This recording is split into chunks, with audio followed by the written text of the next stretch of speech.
আমানতু বিল্লাহি ওয়া মালাইকাতিহি ওয়া কুতুবিহি ওয়া রুসুলিহি ওয়াল ইয়াউমিল আখির ওয়াল কদরি খাইরি ওয়া শাররিহি মিনাল্লাহি তাআলা ওয়াল বা'সি বা'দাল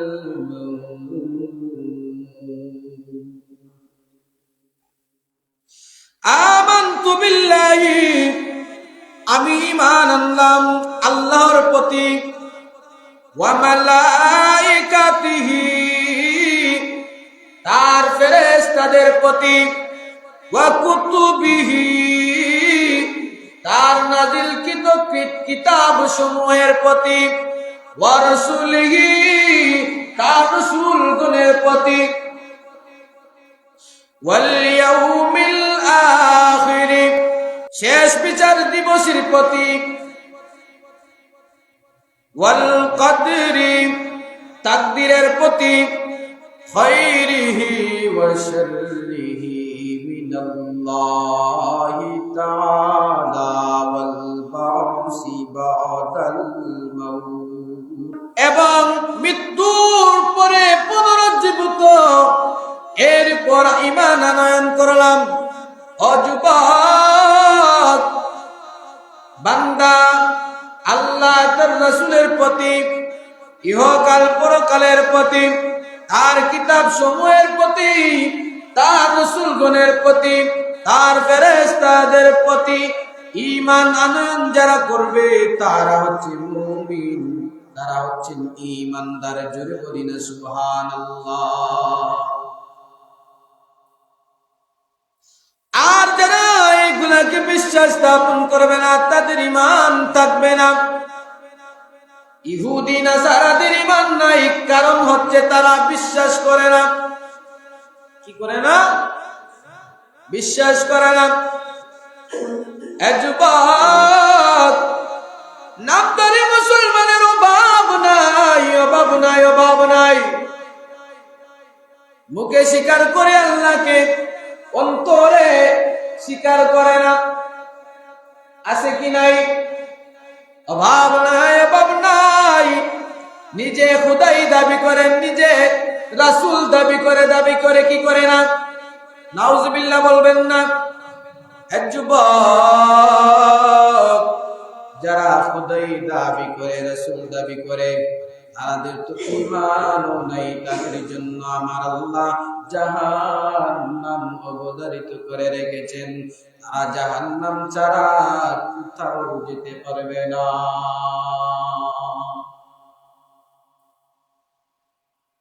ও দুনিয়ার মানুষ,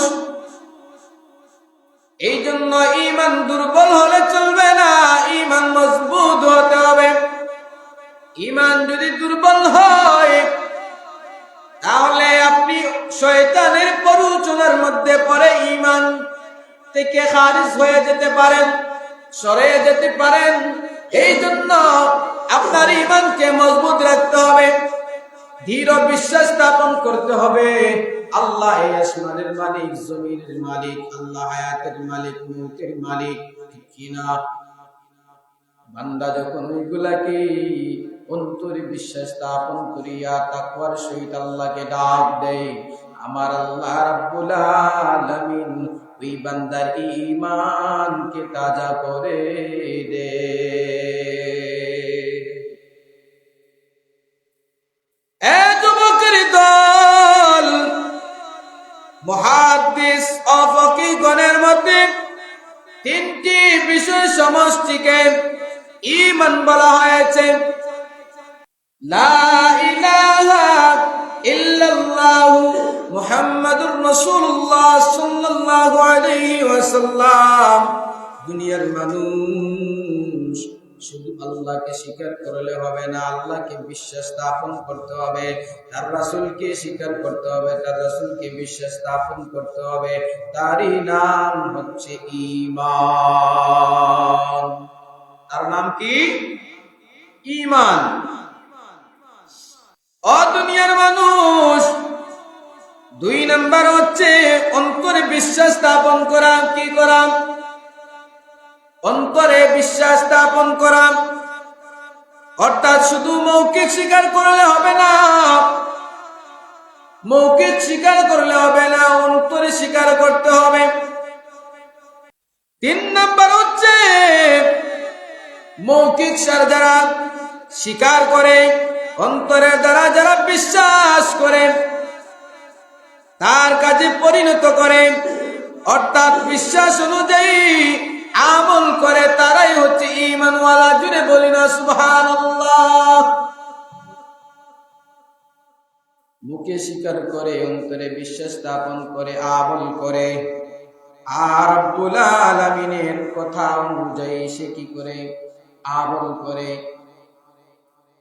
তার দ্বারাই আমার আল্লাহ রাব্বুল আলামিন ওই বান্দাকে ঈমানওয়ালা বানায়া দেয়। ওই বান্দাকে কি করে দেয়? ঈমানওয়ালা বানায়া দেয়। ও দুনিয়ার মানুষ, এখন আমাদের সমাজে এমন লোক রয়েছে, নামদারি মুসলমান, কালেমা পড়েছে ঠিকই, ঈমান আনয়ন করেছে ঠিকই, মুখে বিশ্বাস স্থাপন করেছে ঠিকই, কিন্তু অন্তরে বিশ্বাস স্থাপন করে নাই। অন্তরে যদি বিশ্বাস স্থাপন করতো গো, তাহলে আমার আল্লাহ রাব্বুল আলামিনের হুকুম পালন করে সালাত কায়েম করার জন্য মসজিদে গমন করতো, ঠিক কি না? এ যুবকের দল, এ দুনিয়ার মানুষ, আমার রাসূল সাল্লাল্লাহু আলাইহি সাল্লাম বলেন, হাদিস শরীফের মধ্যে এসেছে, মান ক্বালা লা ইলাহা ইল্লাল্লাহু দাখালাল জান্নাহ। আমার রাসূল বলেন, যে বলে লা ইলাহা ইল্লাল্লাহু দাখালাল জান্নাহ, আমার আল্লাহ রাব্বুল আলামিন তাকে জান্নাতের মধ্যে প্রবেশ করাবেন। জুড়ে বলি না সুবহানাল্লাহ। কোথায় প্রবেশ করাবেন? জান্নাতে প্রবেশ করাবেন। জান্নাতের মালিক কে? আল্লাহ। জান্নাতের মালিক কে? আল্লাহ। জান্নাতে পাঠাবেন কে? আল্লাহ। জাহান্নামের মালিক কে? আল্লাহ। জাহান্নামে পাঠাবেন কে? আল্লাহ। এ যুবক, আপনি আমি জাহান্নামে যেতে চাই না, আপনি আমি জান্নাতে যেতে চাই। এই জন্য জান্নাতের কাজ যদি করেন, তাহলে দাখালাল জান্নাহ, আমার আল্লাহ আপনাকে জান্নাতের মধ্যে প্রবেশ করাবেন।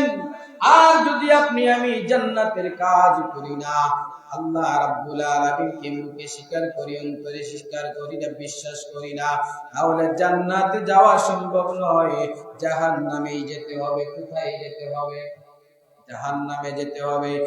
এ যুবকের দল, এই জন্য আমরা কার প্রতি ঈমান আনয়ন করেছি? আল্লাহ আর কার?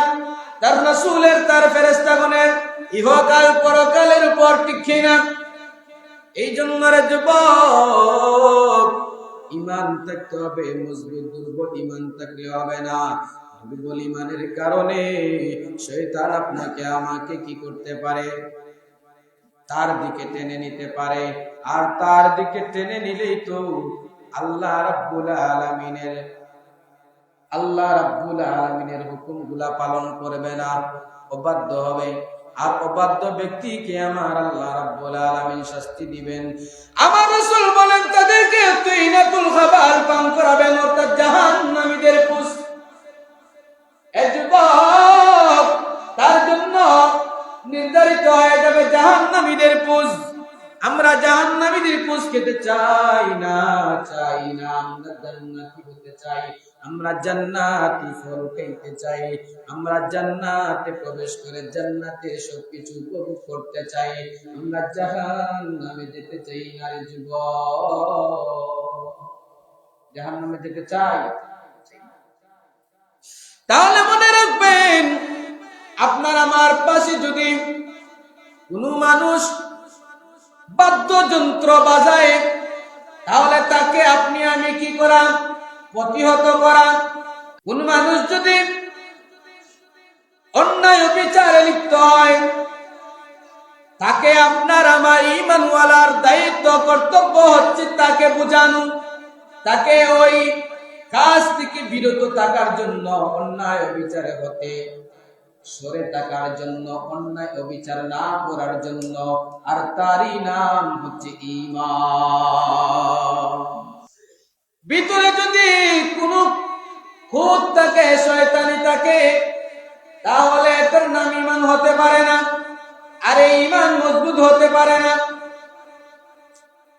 দিল পরিষ্কার থাকতে হবে, আপনার ভিতরে তাকওয়া থাকতে হবে, ঠিক কিনা? তাকওয়া থাকতে হবে, দিল পরিষ্কার থাকতে হবে। আল্লাহকে যেভাবে ডাক দিলে আল্লাহ খুশি হয়, আল্লাহকে যেভাবে ডাক দিলে আল্লাহ ডাকে সাড়া দেয়, সেইভাবে আপনার কলব পরিষ্কার রাখতে হবে, আপনার দিল সাফ করতে হবে। তাকওয়ার সহিত, ঈমান আমলের সহিত আল্লাহকে ডাকতে হবে। আর ওই আল্লাহকে ঈমান আমলের সহিত যখন ডাকবেন, আমার আল্লাহ ওই বান্দার ডাকে সাড়া দিবে। জুড়ে বলি সুবহানাল্লাহ। বুঝতে পেরেছেন? ঈমানের কয়েকটি শাখা প্রশাখা রয়েছে, দরকার আছে কিনা জানা? জানা দরকার আছে কিনা? ঈমানের প্রচুর শাখা রয়েছে। হাদিসের মধ্যে বর্ণিত হয়েছে, আল ঈমানু বিদউন ওয়া সাবউনা শুবাহ, শুবাতান ফাফদালুহা কাউলু লা ইলাহা ইল্লাল্লাহু ওয়া আদনাহা ইমাতাতুল আযা আনিত তরিক। ঈমানের 70 থেকে 79টির মতো শাখা রয়েছে। 70 হতে 79টির মতো শাখা রয়েছে। তন্মধ্যে সর্বোচ্চ হচ্ছে প্রথম লা ইলাহা ইল্লাল্লাহ বলা। জুড়ে বলি না সুবহানাল্লাহ। সবটির প্রথম হচ্ছে লা ইলাহা ইল্লাল্লাহ। এখন ওই লা ইলাহা ইল্লাল্লাহ আপনি আমি বললাম, আর ভিতরের মধ্যে শয়তানি থাকলো, ধান্দামি থাকলো, নাফরমানি থাকলো, তাহলে এই লা ইলাহা ইল্লাল্লাহ বলার কোনো মানে, ঠিক আছে? লা ইলাহা ইল্লাল্লাহ পরিষ্কার ভাবে বলতে হবে, দিল থেকে বলতে হবে, মন থেকে বলতে হবে, খুলুসিত নিয়ে বলতে হবে। না হলে লা ইলাহা ইল্লাল্লাহ বলে কোনো লাভ নেই, ফায়দা নেই। লাভ হবে দিল থেকে বললে, মন থেকে বললে। লা ইলাহা ইল্লাল্লাহ বললেন আর মুখে স্বীকার করলেন, অন্তরে স্বীকার করলেন না, এটা করার কোনো মানে নাই। লা ইলাহা বললেন আমি মুসলমান, আমি শাহজালালের উত্তরসূরি, আর ভিতরের মধ্যে যত কাসরা রয়েছে এইগুলা থাকলে এগুলা ঘুরে সরাতে হবে। শাহজালালের উত্তরসূরি বলতে গেলে মজবুত ইমানের প্রয়োজন। কিসের? মজবুত ইমানের প্রয়োজন। যেইভাবে শাহজালাল ইয়ামানি মুজাররিদি রাহমাতুল্লাহি আলাইহি সিলেটের জমিনও লা ইলাহা ইল্লাল্লাহর ধ্বনি ছুটিয়ে, ধ্বনি দিয়ে মানুষকে মুসলমান করেছেন, সেই ঈমানি পাওয়ার থাকতে হবে, মজবুত থাকতে হবে। না হলে সেই লা ইলাহা ইল্লাল্লাহ বলার কোনো মানে নাই। বুঝতে পেরেছেন? খারিজিরা লা ইলাহা ইল্লাল্লাহ বলে না? বলে তো, কিন্তু তারা প্রকৃত ঈমানদার। নাফি তারা লা ইলাহা ইল্লাল্লাহ বলে তো, কিন্তু তারা প্রকৃত ঈমানদার নেবা, তারা প্রকৃত ঈমানদার হতে পারে নাই। প্রকৃত ঈমানদার তারা যারা আল্লাহকে মুখে স্বীকার করে, অন্তরে বিশ্বাস করে। যেমন আপনাদের মসজিদের পাশে ওলিরা শাহিত আছে, তারা মুখেও স্বীকার করেছে, অন্তরেও স্বীকার করেছে। জুড়ে বলি না সুবহানাল্লাহ। এই জন্য তারা প্রকৃত হয়ে গেছে। তারা আল্লাহকে চিনে এবং আল্লাহকে তারা খুশি করেছে, এই জন্য আল্লাহ তাদের প্রতি খুশি হয়ে গেছেন। এই জন্য আপনি আমি তো তাদের পাশে এসে তাদের কবর জিয়ারত করি, মাজার জিয়ারত করি এবং তাদের উসিলা নিয়ে আল্লাহর কাছে চাই, ঠিক কিনা? তো ঈমান এমন থাকতে হবে, মজবুত থাকতে হবে। বুলা বুলি ঈমান থাকলে হবে না, বুলা ডিমের মতো ঈমান থাকলে হবে না। ঈমান মজবুত থাকতে হবে। যেখানে অন্যায়, যেখানে অবিচার, যেখানে আল্লাহ রাব্বুল আলামিনের হুকুমের বাইরে অনৈতিক অযথা কর্মকাজ করে সেখানের মধ্যে বাধা দেয়া, তাকে বুঝানো, তাকে দিনের প্রতি আনা, তারই নাম হচ্ছে ঈমান। যদি বলি যুবকের দল রে, লা ইলাহা ইল্লাল্লাহ 70টি শাখার হতে প্রথম শাখা।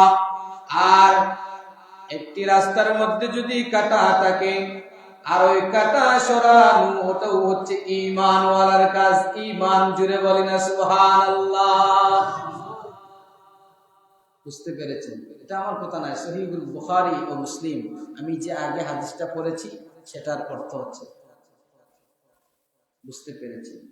কিন্তু আমরা তো একটা কাটা যদি দেখি, এটাকে তো তুলে ফেলাবো না, আর আরেকজনের পিছনে কিভাবে কাটা দিয়ে এই লাগানো যায় সেটা চিন্তা করে এক কাটা দিয়ে সে কাটা তুলবো, এটা ঈমানিত্ব নয়।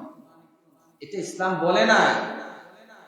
ইসলাম বলেছে কাটা দিয়ে সে কাটা তুলে, বুঝছেন? এই কাটা তুলবো, তোলার পরে আরেকজনকে কি দিবে? ফিকি দিবে। এটার নাম ঈমান নয়। এই কাটা তার সরে ফালানো, এটার নাম হচ্ছে ঈমান। সুবহানাল্লাহ বলবেন না?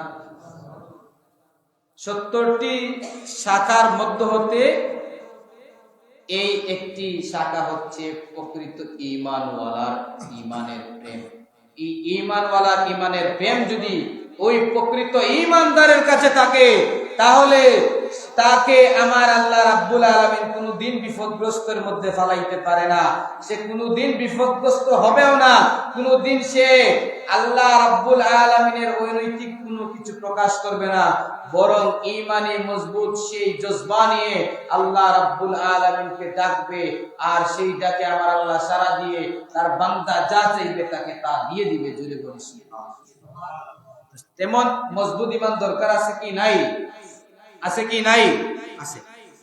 যুবক, আমার আল্লাহ রাব্বুল আলামিন কোরআনুল কারীমের সূরাতুল ইমরানের 83 নম্বর আয়াতের মধ্যে বলেন, ওয়ালাহু আসলামা মান ফিস সামাওয়াতি ওয়াল আরদ। আল্লাহ বলছেন যে যুবক, আর তারই অনুগত আকাশ পৃথিবী ও সবকিছু, বান্দা যদি আমার আল্লাহ রাব্বুল আলামিনকে ডাকে, মুখে স্বীকার করে, অন্তরে বিশ্বাস স্থাপন করে, মনে রাখবেন আমার আল্লাহ রাব্বুল আলামিনের আকাশ, সমস্ত পৃথিবী, সবকিছু আমার আল্লাহর ডাকে সাড়া দেয়, আমার আল্লাহ রাব্বুল আলামিনের হুকুম আহকাম পালন করে। আর ওই আল্লাহর বান্দা যদি অন্তরে বিশ্বাস স্থাপন করে, মুখে স্বীকার করে, আমার আল্লাহ রাব্বুল আলামিনকে অনুগত করে, আবার আল্লাহ রাব্বুল আলামিন ওই বান্দাকে অনুগত করে। জুড়ে বলেন সুবহানাল্লাহ। বান্দা যদি আমার আল্লাহর হয়ে যায়, আমার আল্লাহ বান্দার হয়ে যায়। জুড়ে বলি সুবহানাল্লাহ। বলিরা এই মন প্রেমিক হয়েছিল, যার পরে তারা আল্লাহর হয়ে গিয়েছিল, আর আল্লাহ তাদের হয়ে গিয়েছে। জুড়ে বলি না সুবহানাল্লাহ।